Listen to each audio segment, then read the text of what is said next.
과 귀납법 우리가 이미 중학교 때부터 배웠던 얘기라서 귀납법은 뭐 100번 똑같은 게 나왔으면 101번째, 101번째도 똑같은 게 나올 거다. 에이 101번 다르게 나올 수도 있지. 그러면 10,000번이 똑같은 게 나왔다. 그럼 11,000번째도 똑같은 게 나오겠지? 에이 그것도 못 믿겠어. 그러면 1억 번 똑같은 게 나왔다. 그러면 1억 1번째는 그럼 결국 똑같게 나오겠지? 뭐 이런 식으로 가는 거죠.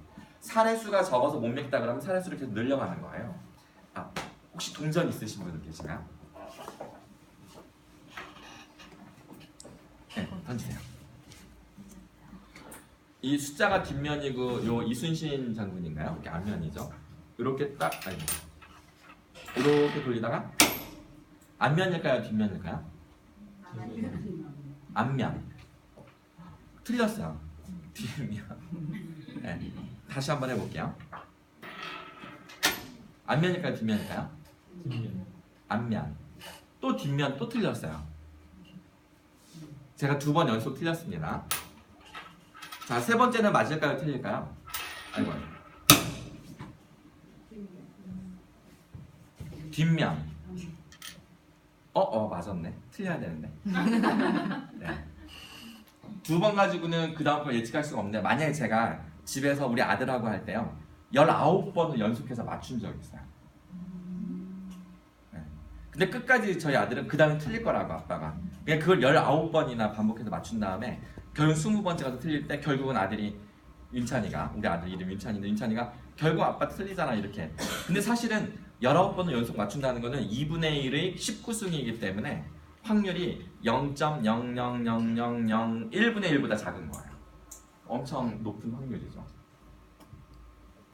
전 원래 이거 진짜로 오늘 학교에서 서울대에서 7번을 연속해서 성공했어요.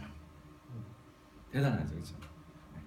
제가 지금 틀린 거는 제가 지금 정신이 없어서 제가 뛰어난 직관력으로 이걸 다 맞춰요. 가위바위보도 맞추고요. 증인이 되게 많아요. 왜냐면 다 해봤기 때문에. 제가 나중에 오늘은 제가 그 서산에 한서대학교에 지금 방금 특강하고 계속 운전하고 막 여기 도착한 거예요. 그 서해대교 지나서 막 그래가지고 지금 제가 정신이 몽롱해요. 졸음운전 깨느라고 막 커피 마시면서 진짜 핑계도. 근데 맑은 정신에는 진짜 된다니까. 자 일단 어쨌든 자 귀납추론은 진리를 추구하는 데 있어서 좋은 방법일까요? 아닐까요? 어떤 사실에 대하여 확증할 수 있을까요? 어떤 법칙이나 어떤 진리, 원리에 대해서 안 되겠죠. 왜냐하면 그 다음에는 안 맞을 수 있으니까. 그래서 귀납추론은 근본적으로 진리를 보장해 줄 수 없어요. 그럼 연역추론은 뭐냐면 연역추론은 대표적인 게 3단 논법 같은 거거든요. 3단 논법. 3단 논법이 뭐예요? 예를 들면 뭐죠? 3단 논법이? 대전제, 소전제, 결론. 예를 들어 보세요.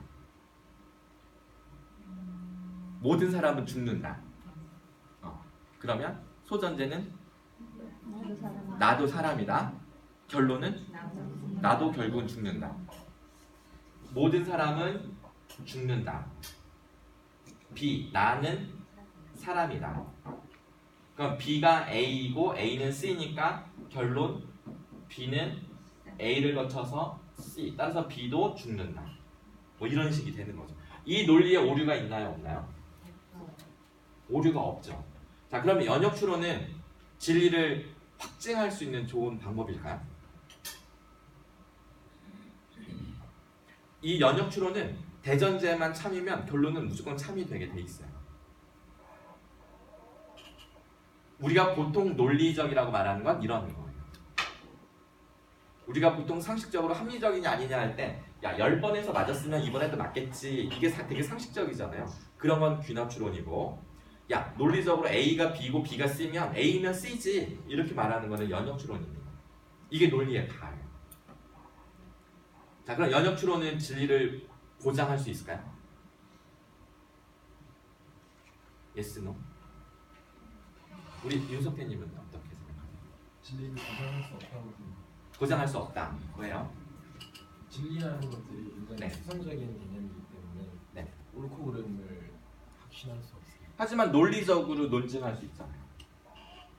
논리가 맞으니까 맞겠지라고 말할 수 없나? 또 다른 기관의 지식을 가지고 들어오면 네. 그 논리는 또 뒤집어질 수 있기 때문에 맞습니다. 다른 증거를 가지고 와서 대전제 자체를 바꿔버리면 그러면 결론이 바뀌기 때문에 논리의 뼈대는 바뀌지 않아요. 논리의 뼈대는 바뀌지 않는데 사람도 이 머리를 달고 있으니까 홍명이 되지 머리를 다른 머리로 바꿔치기 하면 다른 사람이 되는 것처럼 대전제를 바꾸면 논리는 변하지 않지만 결론이 달라지는 거죠. 좌파 우파는 그래서 나눠지는 건데요. 딱 이거에서 시작되는 거예요. 여러분들은 어떻게 생각하세요? 대전제가 좌우의 대전제는 이거예요. 이 좌파와 우파의 전제는 인간은 태어날 때 인간이란 존재는 태어날 때부터 애초에 평등할까요? 불평등할까요? 누구세요? 이 카메라 음성 추적이 돼서 불평등하다고 생각하세요? 네. 그러면 차별은 마땅하다? 아니요. 차별은 마땅하진 않아요. 능력 차이가 있다고 믿으시는데 능력 차이에 상관없이 똑같이 대우해야 된다? 그러면 회사에서 성과를 더 많이 내는 직원한테 월급을 더 안 주고 똑같이 준다? 그런 차원에서요? 네. 만약에 저는 교육 차원에서 그러니까 뭐 어떤 교육 차원도 마찬가지예요. 관점에서 누가 더 잘하고 누군 더 못했어요. 그러면 잘한 애한테 더 많은 보상을 해줘야 되지 않나요? 그렇죠. 그러니까 차등이 차별이죠. 그런 차별. 네. 인간은 애초부터 불평등하게 태어났고 따라서 거기에 맞게 대우를 해야 된다. 인간은 태어날 때부터 불평등한 존재이다. 따라서 대우도 다르게 차등 대우해야 된다. 차등 대우라고 표현을 해요, 이 사람들은. 근데 이제 저쪽 좌파에서 할 때는 이걸 차별 대우한다라고 표현을 해요. 뜻은 같은데 뉘앙스만 달라지는 거예요. 좌파는 인간은 태어날 때부터 평등한 존재이다. 따라서 차별을 하면 안 된다. 따라서 평등한 존재니까 평등하게 대해야 된다. 불평등한 존재이니까 당연히 차등 대우를 해야 된다. 이거 차등이라고 해야 되겠다. 평등이냐 차등이냐 이렇게. 따라서 근데 여기서부터 나오는 이 논리, 중간에 적용되는 이 논리는 철저히 이 합리성으로 다 논리가 전개돼서 정책도 여기서 나오고 교육정책, 뭐 경제정책, 여러 가지 사회복지정책도 다 여기서 나오는 겁니다. 사회복지정책도 돈 많은 사람한테 무상급식을 해줄 필요가 없다. 돈이 많든 적든 똑같이 무상급식을 해야 된다. 전제가 같기 때문에 전제가 평등하니까 이렇게 와야 되고 그러니까 이렇게 내려가는 겁니다.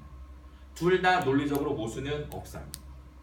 둘이 무엇에서부터 다르냐면 대전제에서 나눠지는 거죠. 그러면 인간은 평등한 존재가 맞나요? 불평등한 존재가 맞나요?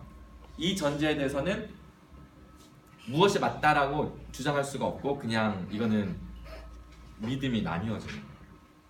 현재로서는 만약에 정말로 모든 사람 앞에 단 하나의 유일신이 나타나서 너희들은 내가 불평등하게 창조했기 때문에 그냥 불평등 차별을 인정하고 받아들여라. 그다음부터 그럼 이 좌파는 사라지겠죠. 답이 나왔으니까. 근데 지금은 서로 이게 답이네 이게 답이네 하고 있기 때문에 이게 해결이 안 되는 겁니다. 따라서 좌우 이념은 누가 권력을 잡아서 나오는 게 아니고요. 이거는 그냥 합리성을 추구하는 인간 사회에 항상 존재하는 거. 어쩔 수 없이. 어떤 전제를 갖든 만약 이게 A 전제고 이게 B라고 그러면 어떤 사람은 C라는 전제를 갖잖아요. 그러면 다른 결론이 나올 거고 그럼 그 나라는 좌파, 우파, C파라고 또 다른 파가 나오는 거예요. 근데 전 세계적으로 두 개 외에는 별로 없어요. 만약 있다면 이제 그런 게 있겠죠. 뭐 녹색당 같은 이상한 환경 보호 이런. 근데 그거는 되게 이쪽에 많이 실리기도 하고 이쪽에 실리기도 하고 해서 여기서 약간 변형돼서 나오는 그런 것들이 좀 있을 수 있는데요. 네. 빌 게이츠는 철저히 시장주의자이면서 사회주의가 돼야 된다라고 이야기하는 되게 정체성이 박쥐와 같은 태도를 취하고 있는 그런 사람들이죠. 빌 게이츠. 아까 저 윈도우 저 헷갈리게 만든 그 빌 게이츠가 그런 사람이기도 합니다. 합리성이라는 거는 이렇게 대전제를 채택하고 이 대전제는 그 사람이 가지고 있는 프레임이나 관점에 의해서 결정이 되는 거예요. 그리고 나서 철저히 논리를 따져서 결론 나와요. 문제는 아까 그 윤석태님이 처음에 얼핏 이야기하셨는데